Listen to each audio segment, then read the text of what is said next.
Welcome back to the Finding Hope podcast. We're Charlie and Jill LeBlanc, and we're so glad you've joined us today. We have a really special guest from St. Louis, Missouri, and it's someone that we personally didn't know real well, but our stories, our paths crossed all through the years. And when I read her book recently, I saw her picture and like, oh, of course I know her. So we're so glad to welcome Diana Kannady with us today. Thank you so much for having me today. I'm so honored. It's exciting for us because we read your book. It blessed us so much and ministered to us. And what was funny, it ministered to us in a couple different ways because you're from St. Louis and we're from St. Louis. And we've crossed paths so much, as Jill said, through the years and the places you've lived and the places you went and the churches you were at. And it really blessed us as we were reading it, going, oh my gosh, I know what that is. I know what that is, Yeah. So that was really great. But of course, our hearts were totally shattered and broken as we began to hear about the losses that you encountered and the difficulties of getting through those. It was just horrific. And we were just terribly shocked and blown away at your recovery, the grace of God in your life to get to the place where you are and to write such a nice book.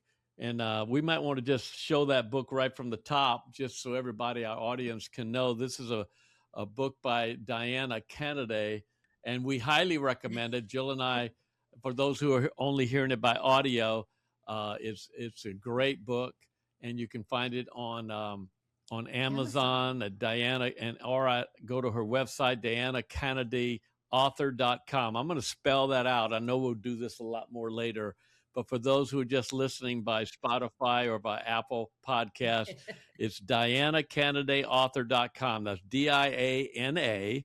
Then Kannady is KANNADY. I'm saying Kennedy again. It's Kennedy. Yep. So KANNADY author, AUTHOR.com. So, all right. So sorry to get into all those details right up from the top, but we really want people, Diana, to get your book because it's a blessing. It really is. So Diana, thank you so much for being with us today. Can you share your story in about 5 minutes, just for the listeners to get a little bit of your background? Sure, absolutely. And I do want to say, as I mentioned earlier, how honored I am to be here to share my story. The journey that you took, I can't imagine after the loss of your son, and the way that you have been so transparent and you've turned it into a ministry. It's been a source of encouragement for me as I've listened to your podcast and also read your book to understand that we're not alone in these journeys. So my story begins, I was 22 years old and in love with the first love of my life. And, we were planning to get married. I was about 8 weeks pregnant at the time.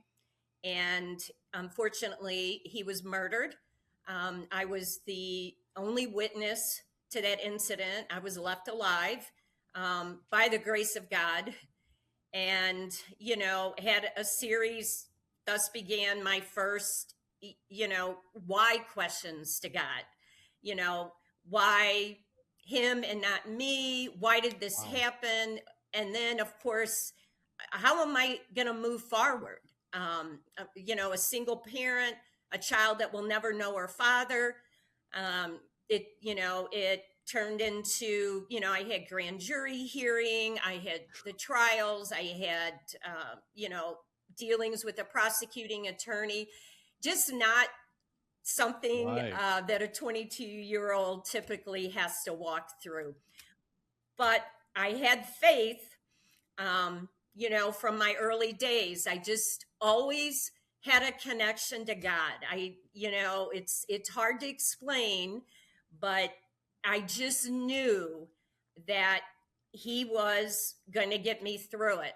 And in this particular case, the night after I spent in the police station giving my testimony, I was standing on the steps of the St. Louis County Courthouse, and one of the advocates for victims of crime, she put her hands on my shoulders and she said, "You have a right to hate these men. You have a right to want to seek revenge." And this is how you'll understand the cover of the story, because as I was standing there, I was watching the sunrise. This is in Clayton, Missouri. And I just remember in my heart just whispering to God, I don't want to spend the rest of my life hating these men. I don't want to seek revenge. I knew that wasn't going to be a healthy choice for myself or for my child. And I'll tell you, that decision, I think, changed the whole trajectory of my life from that point forward. So fast forward, I went through single parenting. There was so much that God did in the in-between years. But to fast forward, when my daughter, so I had a little girl who's now a big girl, 43. Her name is Lauren. And anyway, she was 9 years old, I met my husband at church in St. Louis, and we ended up getting married, and he adopted her and, was a wonderful father. I had 2 more children. And anyway, life was good. I won't say that our marriage wasn't without challenges, but I did, choose to trust God even in the marriage. And I was so thankful because how God turned everything around in our marriage. And we, our last years together were just wonderful, such a gift. And so our oldest daughter was planning to get married. She met a wonderful man, Christian man, and they were going to have a destination wedding in Siesta Key, Florida. And so we all were in Siesta Key, of course, for this wedding. Fortunately, God had put it on my husband and I's heart to spend some time alone together before the wedding. Another gift. I think you can probably see this too, that no matter hard and difficult things are in life, with God, you can always look back and see his hand in them, and so I know that time together with him in Treasure Island was a gift. So the night before the wedding, my husband, his name was Chris. He had the pleasure of walking our daughter down the aisle for the rehearsal on the beach. We had a wonderful evening, a dinner. We had family and friends gathered. It was a wonderful experience. The day of the wedding, we had some time, before the wedding was going to be late afternoon. And so my youngest daughter and I and my 6-year-old granddaughter went to the beach. My husband joined about 20 minutes later, and he and my daughter were swimming in the ocean just like they had the day before, and he had the whole week prior. Nothing different, except something happened, and it's unexplainable. Nobody really knows exactly what happened, but all of a sudden I seen everybody on the beach standing up and motioning with their hands, and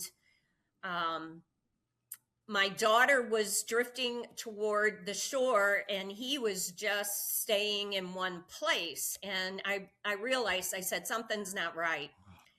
And unfortunately, in just a matter of minutes, and this is the part that can sometimes be so hard for me in remembering, because he was looking right at me. And then the next minute he's face down in the water. And you can imagine, I my first thoughts were, oh God, this can't be happening. This, I just was. Of course, I Yeah. believe you go into a state of shock.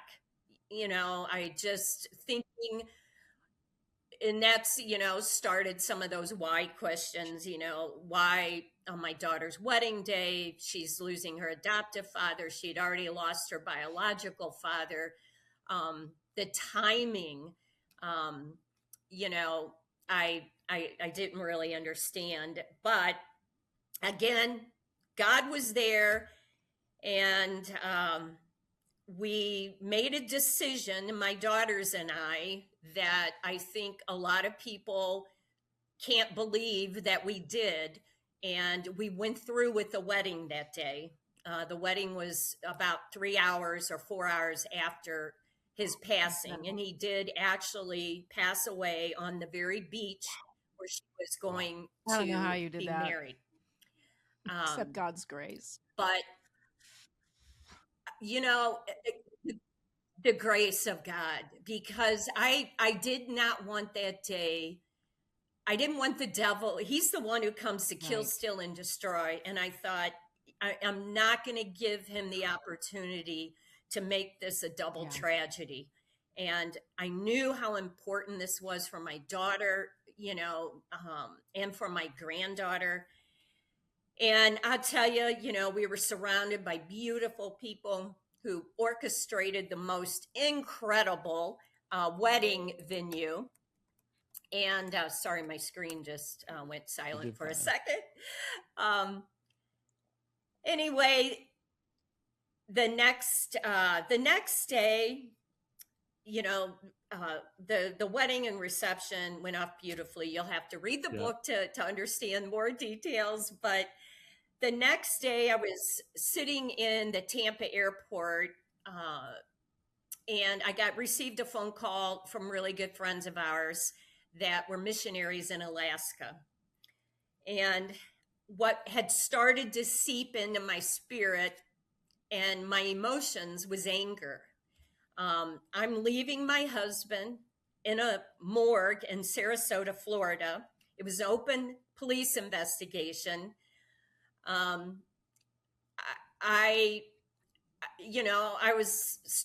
I had laid hands on my husband, and I had believed as I was given CPR, he was going to live and not die. I believed his word that when you lay hands on the sick, they will recover.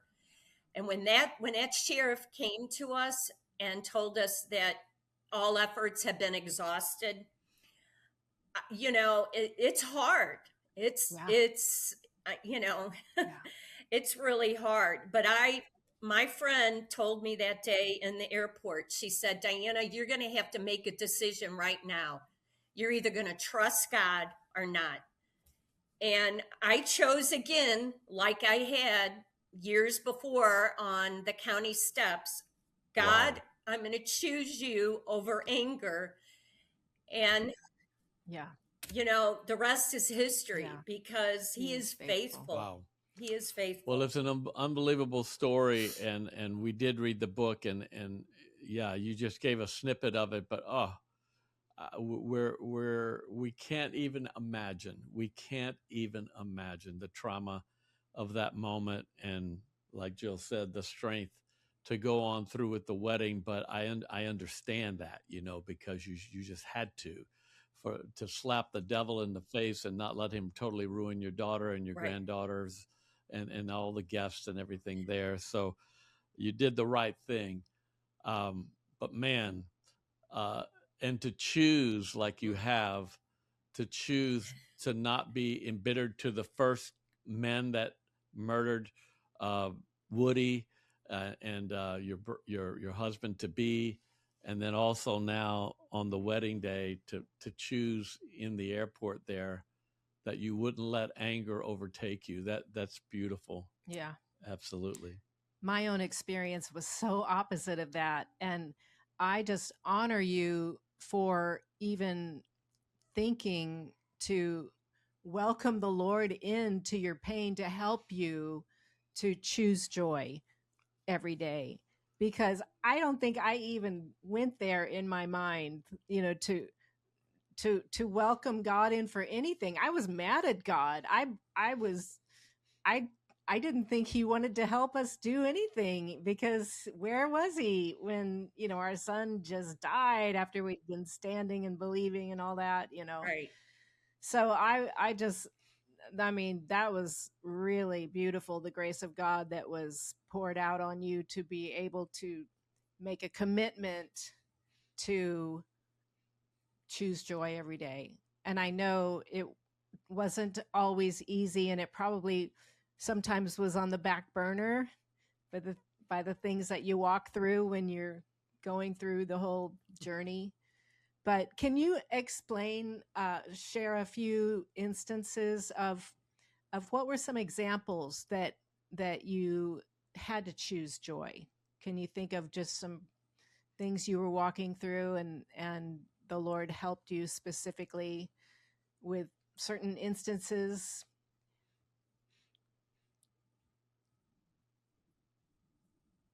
Well, one for sure is, about 6 months after his death, I think reality was really settling in. And I just remember sitting in my living room and just feeling so overwhelmed. I was a single homeowner.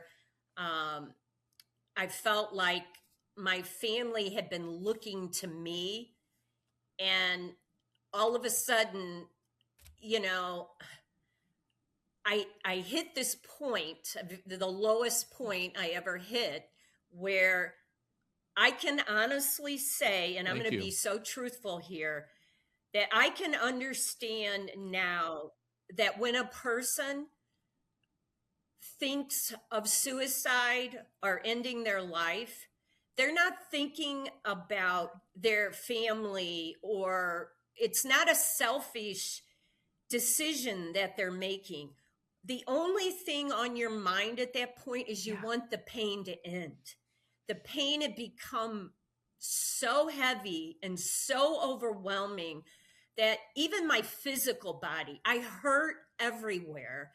And I just sat in my living room, and I just cried and cried, and I just thought, God, there was a big part of me that didn't want to do this anymore. I I just wanted the pain to end. And thankfully, God sent an angel of a Wow. friend Wow. to my front door, who took me, to the emergency room. And the nurse in that emergency room, I believe they were angels, Wow. both the nurse and the doctor. And that nurse told me that I was going to have to start choosing joy, that joy may not come on its That's own. for sure. It was a choice I was going to have to start making. And so I did. I got a tattoo here. Today I choose joy. And, for a while, it was a reminder every single day that, okay, I'm going to choose joy today. I may not feel it, I may not even want it, but I'm going to choose it. And then all of a sudden you realize you don't even I didn't have to look at the tattoo anymore. That's It was beautiful. just coming naturally. And I realized, the source of that joy came from Jesus. That's beautiful. And Well, Diana, as you were saying that, there's a difference between being joyful and choosing joy. And I know, even for me and for my journey, yes, I knew there were many times that I had to choose to be positive. I had to choose to think positive and good thoughts versus the negative hell that was going on in my brain and in my heart.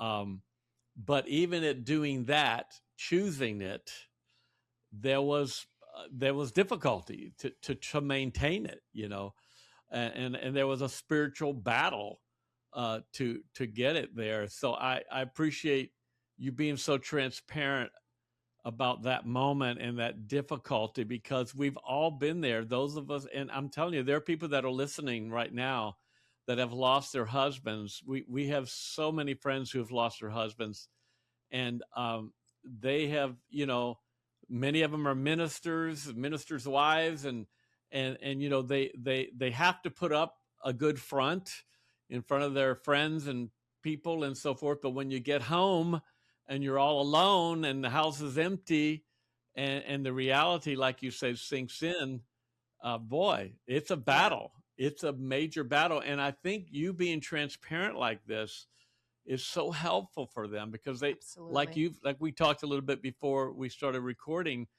you know, people need to realize that they're not alone in this journey of grief, and that they're not alone in this Right. fear and in this Amen. feeling of depression and oppression. And I really appreciate your explanation of just wanting to get out of the pain of it, because I went to my doctor and I said, I'm Right. crying all the time. I need help, and so that's normal. It's a normal thing that Right.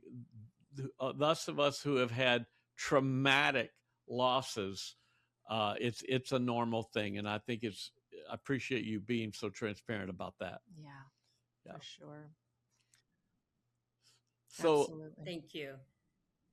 I think I also realized. no, please. I want to Go hear ahead. from you. This is I think I also realized I was going to counseling with pastors at my church, and I had a moment with them where I realized I wasn't angry with God, but I feel like I'd let that anger go, but my trust in God wasn't where it needed to be. I would sing worship songs, but my heart didn't really believe them, because, God, in my opinion, had not been faithful to me. He had not answered my prayers. And what came out of that counseling session was I realized that I needed to forgive God for disappointing me. And once I did that, it was like instantly my relationship with the Lord it was like he had felt so distant. It wasn't that he had ever left me or forsake me. I had allowed that unforgiveness to come between our relationship. Yeah. And as soon as I forgave him, it was like it was instant. And I knew then that I was going to move forward, and I was going to be more, my faith was going to be at a higher level. I just knew it, That's interesting. And I think sometimes, I know I watched the one podcast you had, Jill, where, the why. I mean, we all face that. Why, God, why? Yeah. And I found myself going back to why twice? Why did I have to go through something like this twice? That's why incredible. On my daughter's wedding day? Why a drowning? Why did my 6-year-old granddaughter have to watch this? Why did my daughter have to be in the water with, you have all those questions of whys, and you want answers. You desperately feel like you have to have those answers. But eventually I started recognizing that the answers were being replaced by his presence and by his peace. That's amazing. And all of a sudden I didn't need, I found myself not asking the questions anymore. And then I would say, well, I guess when I get to heaven, I'll get the answers. And then one day it was like I thought to myself, when I get to heaven, I'm not even going to care. Right, Exactly. right. So if it Exactly. doesn't matter in heaven, why am I allowing it to matter here on earth? Right. And that's where the real breakthrough for me took place. Yeah. And that didn't happen overnight. That took Of course. years. Yeah. Yeah. It was probably 10 years for me before I felt permission to start moving forward. And it's just a process. And everyone's journey is a little different and takes different amounts of time because everyone's hearts and souls are different, and the Lord knows each layer that needs help. Aren't we so grateful? Wow. But I just wanted to read a little paragraph out of your book because I thought it was so beautiful how you said it on page 146. You said, as I wrestled with the question, I found myself thinking of God the Father watching his son suffer on the cross. He understood grief in a way no one else could. He understood loss. And in the realization, I knew I would need him to guide me through the days, weeks, months, and years ahead. That was so beautiful and so true. The Lord is touched with the feelings of our pain and is so compassionate and gracious. Thank God. Yes. Thank Yeah, God. Diana, if you don't mind, I'd like to go back for one moment to this forgiveness thing, because it's ministering to me big time. Okay, but like my first thing is, okay, I know that God didn't do this to me or to or to my son. I know that in my heart that I know and believe that God wanted my son to live. And so, and just as you know, so the whole forgiveness thing is very interesting, because I felt the same thing. I've had a hard time singing certain songs. In fact, we're worship leaders. And so within about 5 months, 4 or 5 months, we were back leading worship, because let's just face it, it was our job as well. It was our livelihood. And, we were precious people we worked with. The ministers, they were very gracious to us. They said you could take as much time off if you need to, but we had to get back in the saddle. But I started picking songs, taking out this one, because I said, I can't sing that anymore. Right now, I have to be authentic in my worship time. I can't sing that one or this one. And like you said, the whole faithfulness thing, that was a really hard thing for me to sing about. Yeah. And there were some big popular songs out about faithfulness, and still are. And I struggled with that a lot. And I really appreciate you addressing this, because I know a lot of people struggle with that as well. And thank you so much. But this aspect of forgiving God, that is so powerful, because it's interesting when you talk about forgiving someone, like people say, we'll go up to someone and say, I just want you to know that I've forgiven you. I'm forgiving you right now because of this. And they're like, what? I didn't even know I did anything wrong to you. What are what are you doing? And so, but we forgive people because we need to, because it's hurting us. It's destroying us. And whether God, we know that God didn't do this, but we need, that's why my brain was just giving a hard time getting a hold of this, because God, I forgive you for not raising my son from the dead, or allowing him to die. And the Lord said, wait a minute. I didn't allow your son to die. I didn't want him to die either, but nonetheless, for me, I need to release that to the Lord as well. And I think a lot of people listening, that this is a really, really deep but healthy place. I've got a dear friend I talked with on the phone recently. He lost his son, 40 years old, just awful. And wow. The pain and the anger, that he's experienced. So, man, if there's anything more you want to say about this forgiveness thing, because you knew it wasn't God who did it, but nonetheless, you knew you had to forgive him. So that's interesting to me.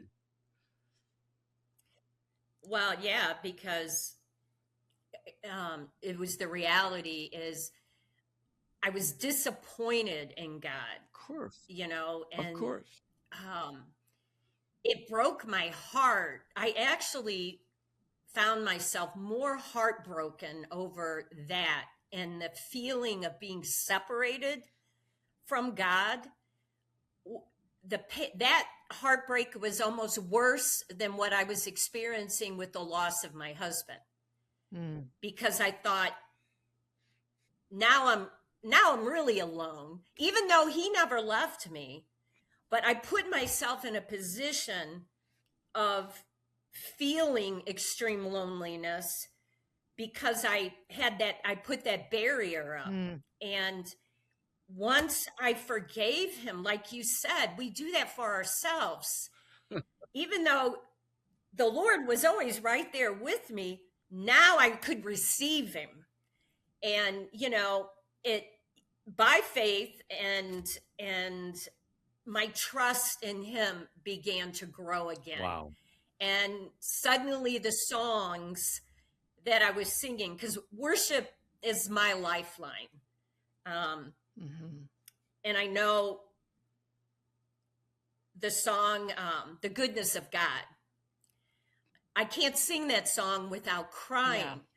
Yeah. And, people will say, how can you sing about the faithfulness of God?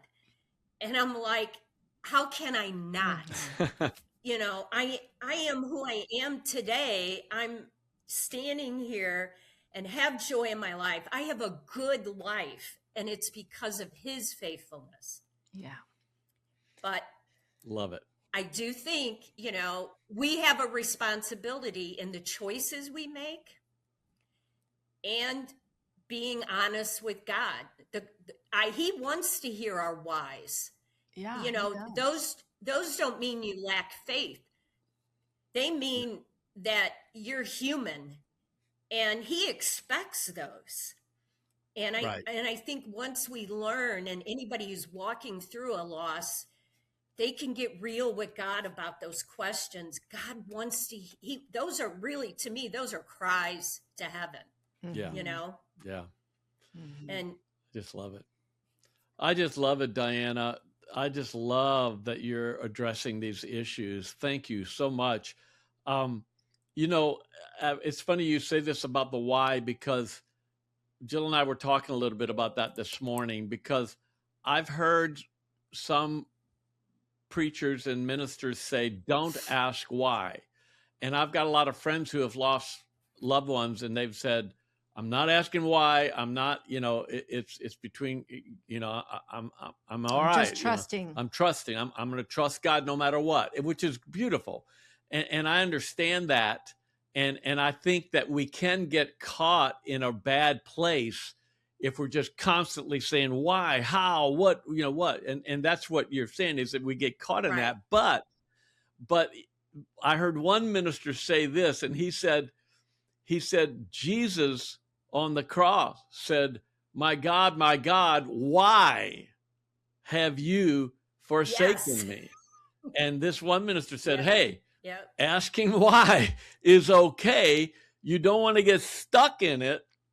But, and like I've said in many times in my testimony, I've said, I had to live in what I knew and not in what I didn't know, because I couldn't go forward. I was stuck in what I didn't know.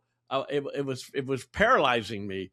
Why, God? How? What happened? Was I not the man of God I was supposed to be? How did the devil get in? What's going on here? How could this happen? We prayed for our son for 9 months. What's the deal? We went through hell. You can imagine. And like you said, and thank you again, the loss of my faith in God was just as dreadful, if not worse, than the loss of my son. And we share this in the book, and we say that we lost on 2 accounts. And a lot of people don't. A lot of people, a lot of people don't have this kind of faith in God, that he's a miracle worker, that he raises the dead, that he can heal people instantly. a lot of people don't have that kind of faith and don't Right. understand that. So when their loved one dies, they're just like, they're shocked, they're hurting, they're grieving, they're in pain, but they just look to God and say, well, God, help me get through this. They don't ever consider, why didn't God heal this, or why did he let this happen, or any of those issues that we wrestled with, because we come from a background of faith and understanding that faith can move Right. mountains and raise the dead. So boy, thank you for addressing that. Again, it's areas that many people wrestle with, and man, we both did. We were more mad at God and not understanding him, and confused about our relationship with him was being tested and tried and just destroyed. Oh yeah. And we realized that he was the devil was trying to destroy us as much as taking our son. And we said, we're not going to allow this. We're not going to let him destroy our marriage even, in our situation, he was going to try to destroy us after losing a child. And so it goes on and on. But thank you so much for talking about that. It's rarely talked about on our podcast with guests. So thank you. Yeah. Oh, you're welcome. And I think too, in John 16:33,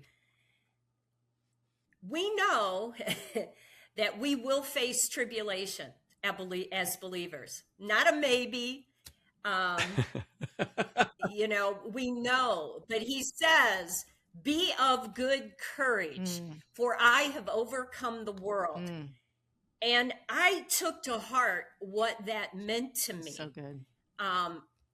By overcoming the world, that means that I have victory over evil, that I'm not going to be defined. My future identity is not defined by this trauma or the previous trauma, that I don't have to swallow in grief for the rest of my life.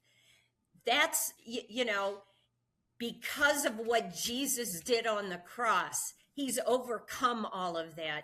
And, you're right. The enemy doesn't want to see any of us continue our calling, our moving forward, our pressing on. But the harder he tries to stop me, the harder I'm going to move forward. That's awesome. Hallelujah. Wow. Great. Well, I just wanted to quote one more thing from your book. Darn it. I accidentally closed my iPad. I just want to quote, and then the iPad closes. And now we have a hard time opening it. So There we go. I love this on page 168. You were talking about rising from rock bottom. And you said that night was the lowest point I'd had faced since losing Chris. I knew I had hit rock bottom, and the only direction left was upward. And we get that too. People telling me to move forward, but I learned something important.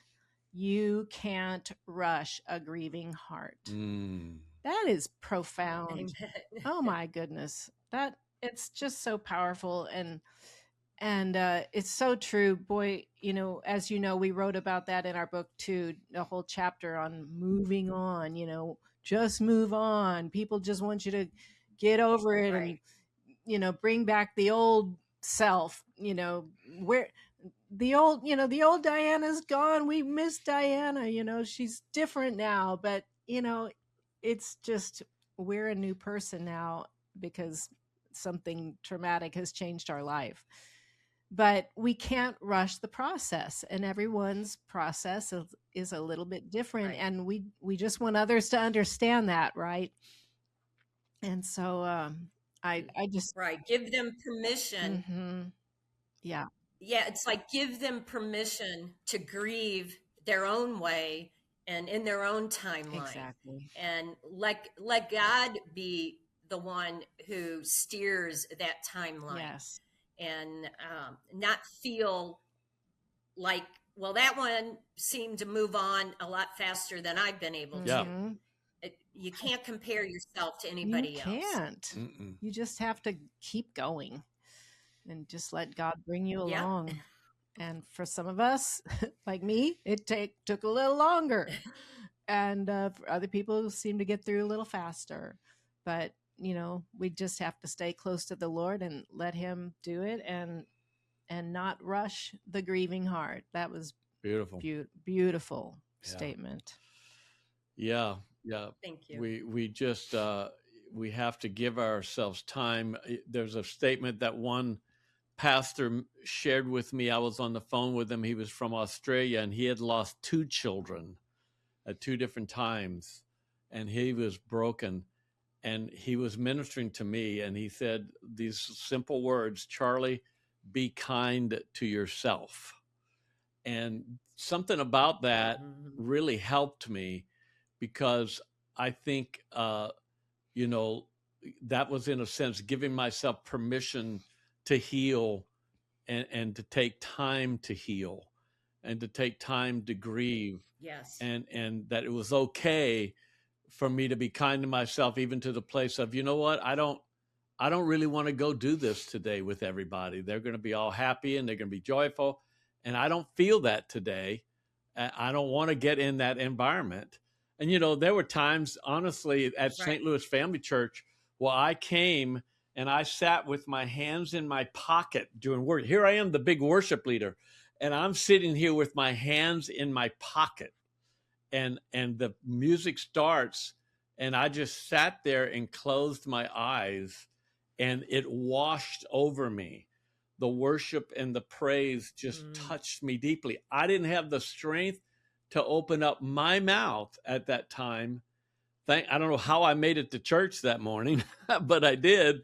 But it was washing over me and helping me, And there was another time I was standing on the front row, and there was a pastor. What was Pastor Jim? Pastor Jim Armstrong. Do you remember him?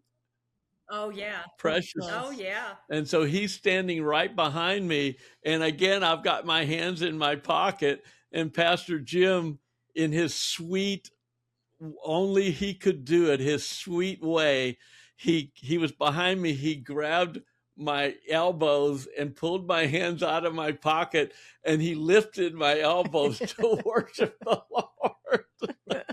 It was a beautiful moment. If it had been anybody else, I would have turned to him and rebuked him and said, leave me alone, But because it was sweet Jim, and his preciousness and his kindness, it was like Jesus. It was like the Holy Spirit just slowly pushing me to begin to open my heart a little more.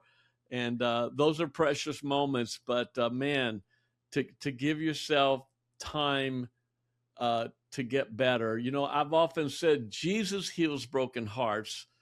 We don't, and so we need to give him time to heal our hearts and give us time to be healed by him. And, he does, and like you've clarified in your book very well, he doesn't, and I've said this before, he doesn't rebuke broken hearts. He rebuked hardened hearts, not broken hearts. Right. And when the Pharisees were hardened and they were, tough and mean and religious and condemning, he rebuked that. But man, when anyone came to him with a broken heart, like you said, one of your favorite scriptures is Psalm 34:18, that he's close to the brokenhearted. Yes. And I think that's something that you have learned and we've learned through this journey, that he cares for us. Another scripture I ran into in Isaiah that says, when we suffered, he suffers.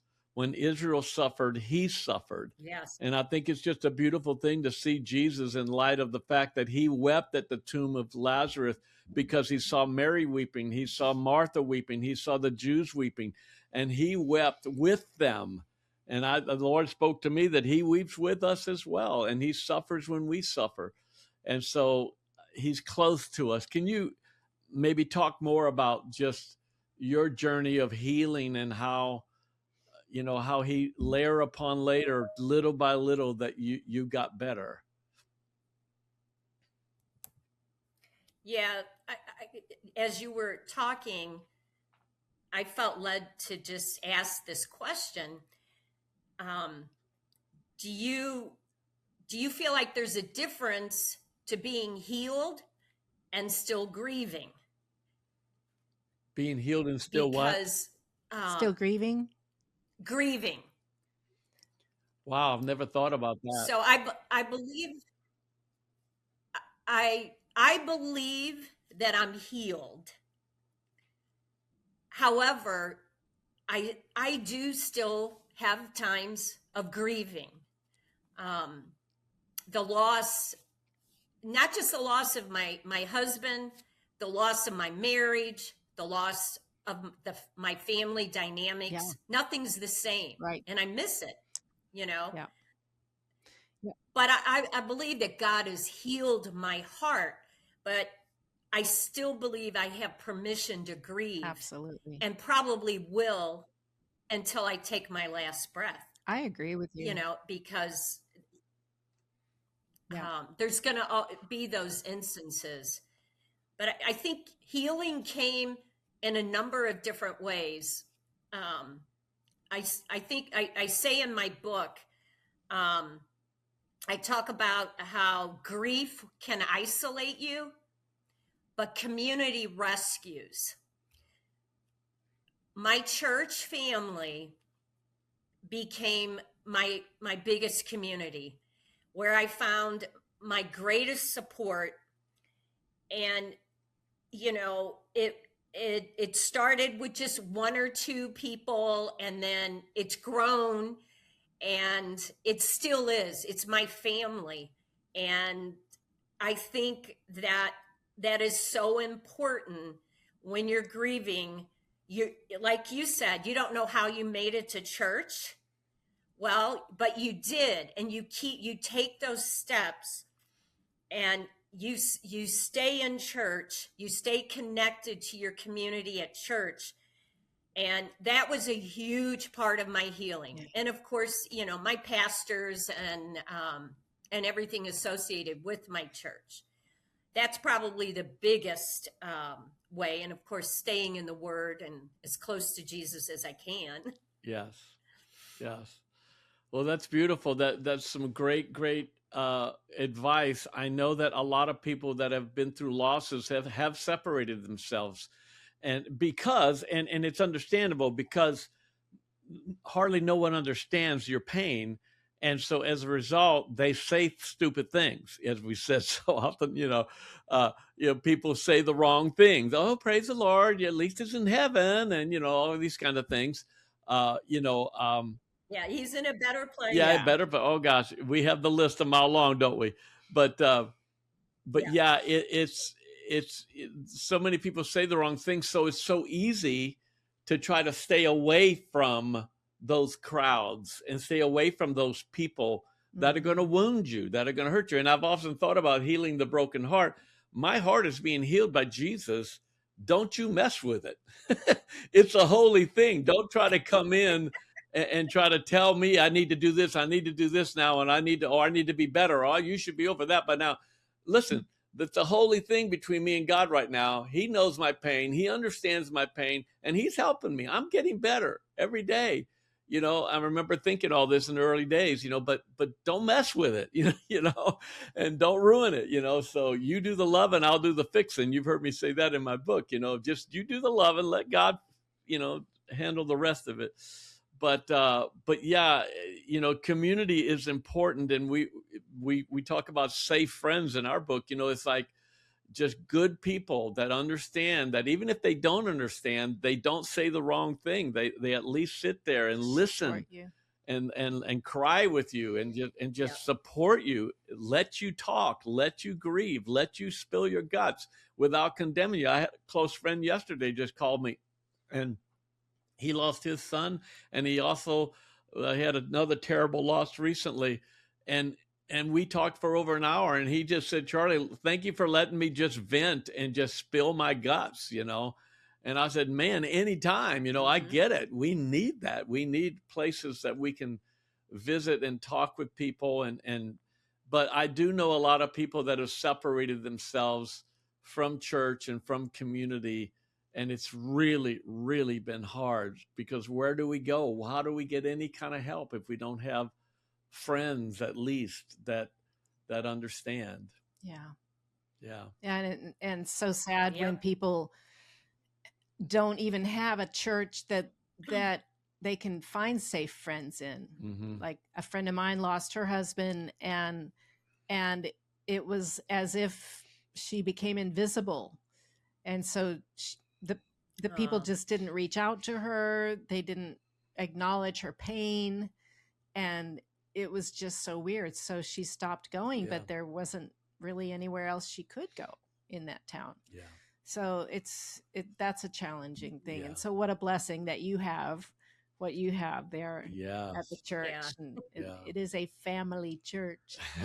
It's your family. It is a family It is. church. And I love what you said about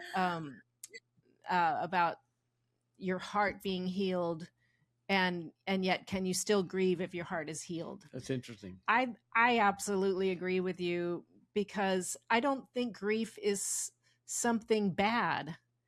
I think grief is something, it's really a gift from the Lord, I believe, to help us process what we're walking through. And every now and then we just have to let the tears flow, and that's okay. Yeah. I mean, we still 17 years out, we still cry. We still what was it recently? I can't remember what it was. Something recently got me stirred up in a real tender place, and boy, it was tough. I had a day I was just kind of in a funk 17 years later, and yet I know my heart is in a really good place, but I still miss my son. I miss him more than ever. I haven't seen him for 17 years, and so Yeah. Imagine. but yeah, it's like two different things, grief and a our hearts being whole or not. And so I love what you said there. Yeah. It was good. Well, Diana. Well, and I think you just, I think you just sometimes miss, you realize they're missing out on things that are happening in your family. For me, it's been additional grandchildren. Yeah. And when that first grandchild was born, I cried my eyes out, because this is a grandchild that he never met, right. And as we move forward, we'll continue to have those moments. Right. But God's faithful. He is. He's there with you. Yeah, he is, for sure. And we experienced that also when our grandchildren were being born, because they would never know their uncle, and their uncle would never get to enjoy them on this side. But sometimes we just have to look at life in light of eternity, because it really is true that we will all be there together one day. And you know, Bo will get to enjoy all of his nephews that are here that we love being with. And so it's just a temporary separation. But I could not say that a long time ago. Up until about, 7 years ago, I couldn't say those kinds of things. Yeah. But thank God he brings us along. Yeah.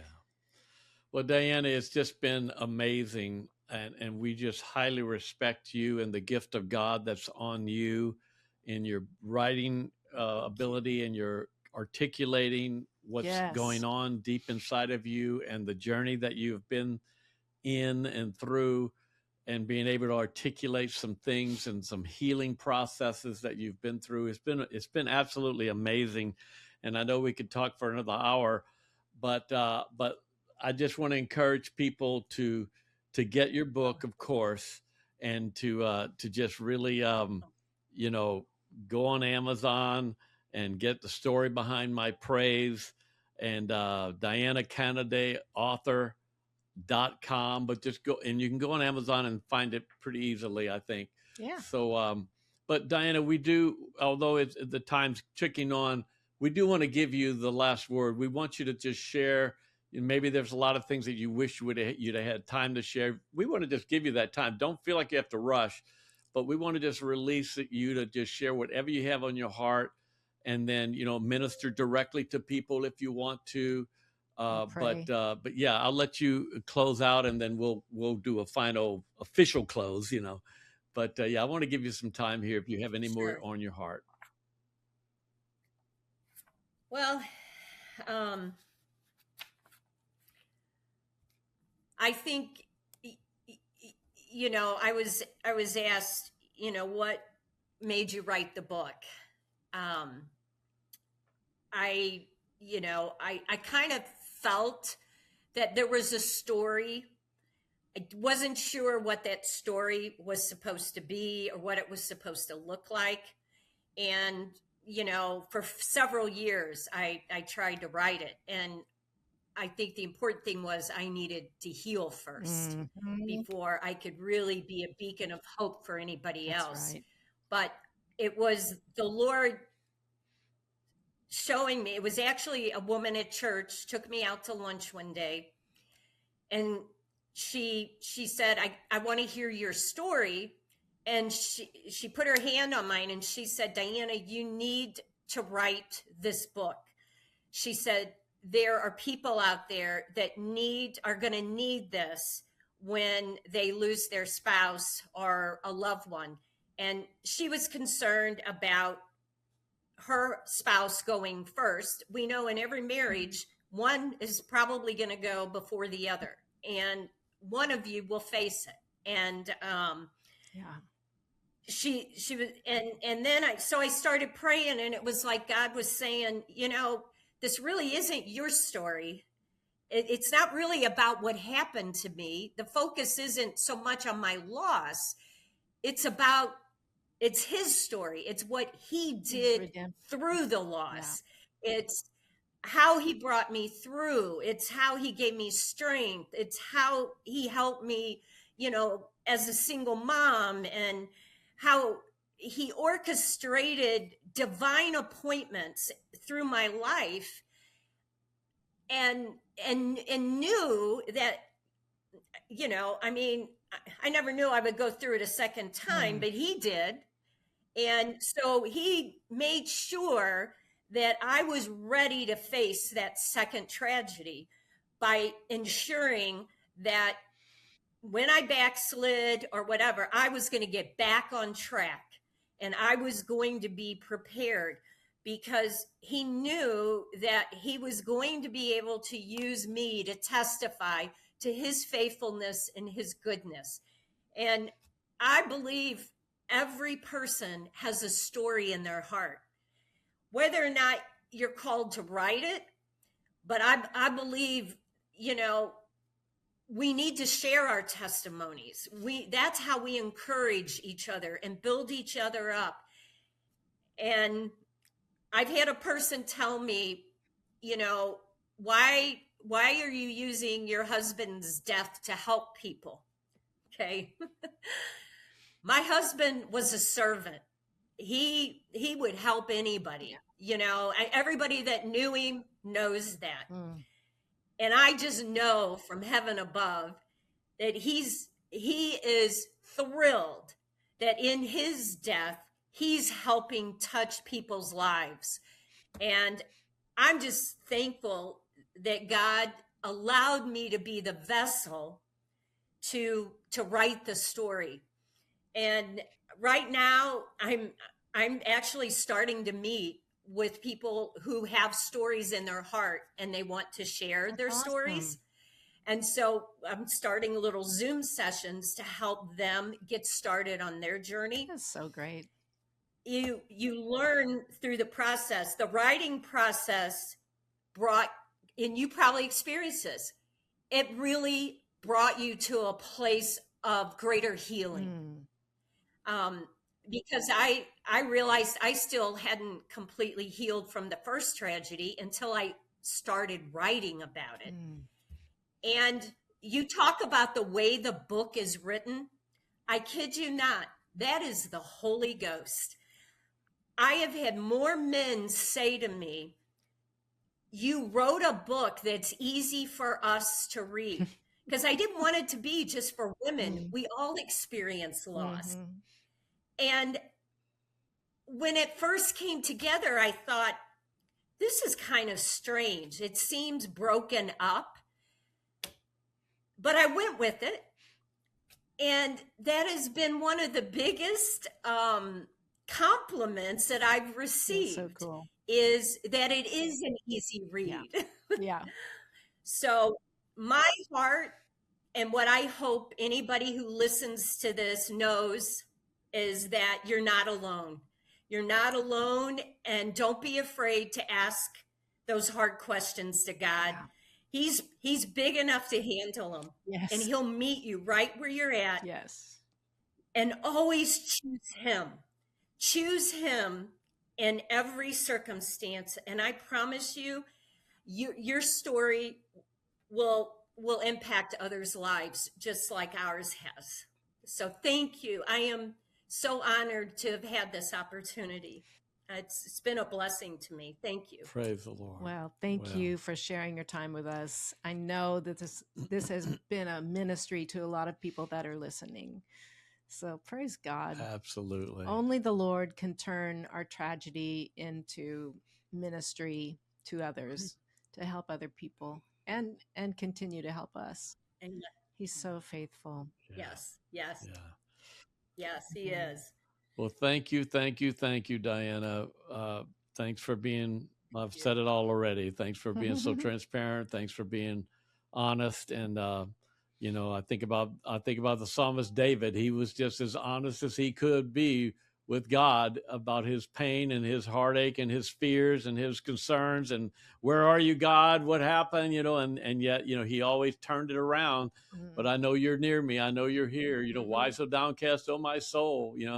And so on. It's just, I think people just are afraid to be really transparent and honest with God. And when you're not, then you'll get blocked up, and people don't want to. Some men will stop themselves from grieving. We've had people write us and say, thank you.